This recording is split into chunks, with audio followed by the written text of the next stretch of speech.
Notre témoin de l'économie est aujourd'hui Grégory Gazagne, directeur général Europe de Criteo. Grégory Gazagne, bonjour. Bonjour. Alors, on ne présente plus Criteo, qui est l'une des startups françaises qui connaît un des plus grands succès dans le monde. Alors, juste pour mémoire, pour vous présenter en deux chiffres, créé en 2005 et aujourd'hui une capitalisation boursière de 2 milliards. Tout à fait. Pour se donner un ordre de grandeur de comparaison, Havas, c'est 3 milliards de capitalisation boursière. Alors votre métier, c'est de prévoir les intentions d'achat des internautes pour afficher la bonne publicité à la bonne personne au bon moment. C'est ça. Alors, est-ce que vous pouvez nous dire un peu comment ça fonctionne ? Alors ça fonctionne sur une analyse du comportement des utilisateurs sur les sites internet.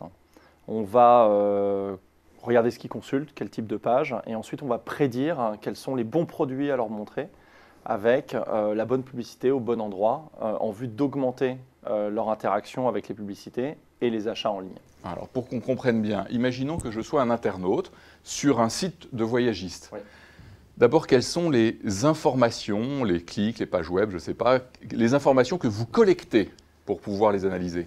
Alors les informations, vous allez arriver sur la home page, sur la page d'accueil de ce site internet. Donc on va déjà collecter cette information. Ensuite, vous allez visiter plusieurs pages produits. Vous allez regarder différents hôtels, différentes catégories, différents services. Donc on va regarder toutes ces informations-là. On va regarder le temps que vous passez sur ces pages. On va regarder quels sont les clics que vous avez effectués. Et ensuite, quels sont les produits que vous avez mis dans votre panier. En général, il y a 3% des internautes qui arrivent sur un site d'e-commerce qui achètent. Donc ça veut dire 97% partent sans acheter. Et ce que va faire Criteo, c'est essayer de retrouver ces internautes, de prendre en compte toutes ces informations qu'on vient de collecter sur le surf de cet internaute et de lui présenter le bon produit avec la bonne publicité au bon prix. Alors je reviens un tout petit moment sur la collecte. Jusqu'où ça peut aller ? Est-ce que, par exemple, je suis en train de chercher, je ne sais pas, un hôtel 3 étoiles, c'est une information que vous avez la possibilité de collecter pour savoir un peu quel est mon pouvoir d'achat ou éventuellement la marque de mon ordinateur, ça va jusqu'où ? Alors, on va avoir des données qui sont anonymisées. Donc, c'est des données, on ne sait pas qui vous êtes. On sait que vous êtes un internaute intéressé par un hôtel 3 étoiles à Bordeaux. Et on va pouvoir, en fonction du surf de gens qui ont le même comportement que vous, donc qui cherchent aussi des hôtels 3 étoiles à Bordeaux, vous faire des recommandations. Maintenant, ça s'arrête à peu près là. On va savoir effectivement aussi sur quel appareil vous utilisez pour surfer, ce qui peut avoir une importance. On sait que les utilisateurs en fait, d'appareils Apple sont plus enclins à dépenser que les utilisateurs d'autres appareils.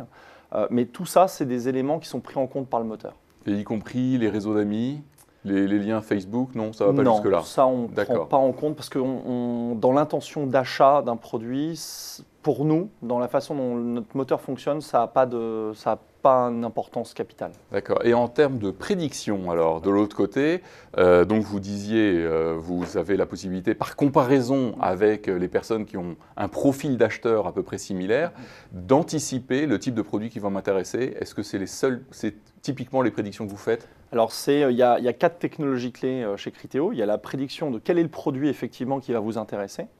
La prédiction, est-ce que vous allez cliquer sur la publicité? Est-ce que vous allez acheter le produit et quel est le panier moyen que vous allez dépenser sur ce produit? Donc ça, c'est le moteur de Criteo qui a été développé pour pouvoir faire ce genre de choses.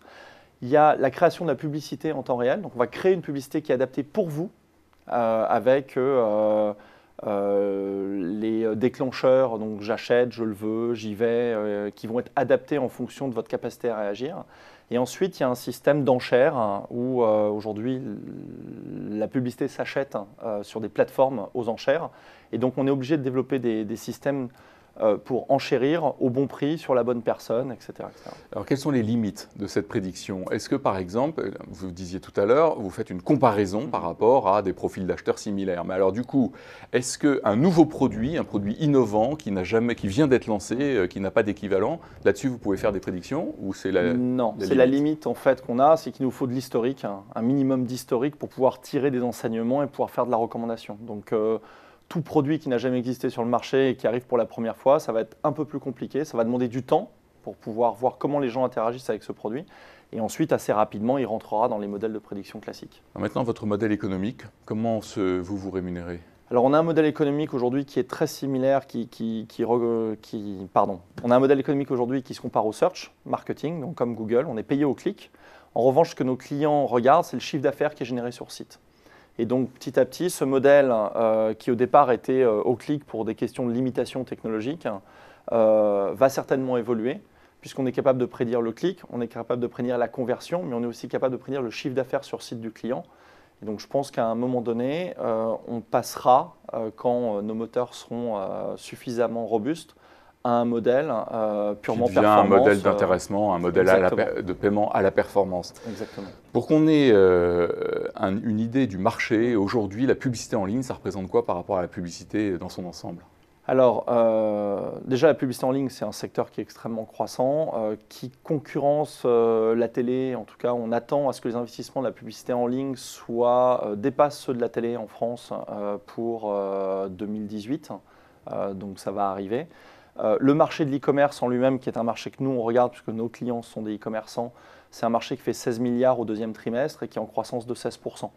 Donc, on est dans un contexte, si on mixe la publicité digitale et l'e-commerce, qui est extrêmement porteur pour les sociétés qui interviennent dans cet univers. Donc, ce qu'il faut retenir, c'est qu'aujourd'hui, les algorithmes permettent de faire une collecte massive des traces des internautes pour pouvoir avoir une meilleure prédiction et leur donner un meilleur service sur la publicité qui leur est apportée, avec des taux de transformation qui sont du coup en amélioration, mais qu'il y a une limite au système, c'est qu'on ne peut pas proposer ou faire des annonces sur des produits nouveaux. Et d'autre part, le modèle économique évolue vers un modèle à l'intéressement. Tout à fait. Grégory Gazagne, directeur général Europe de Criteo, merci. Je vous en prie, merci beaucoup.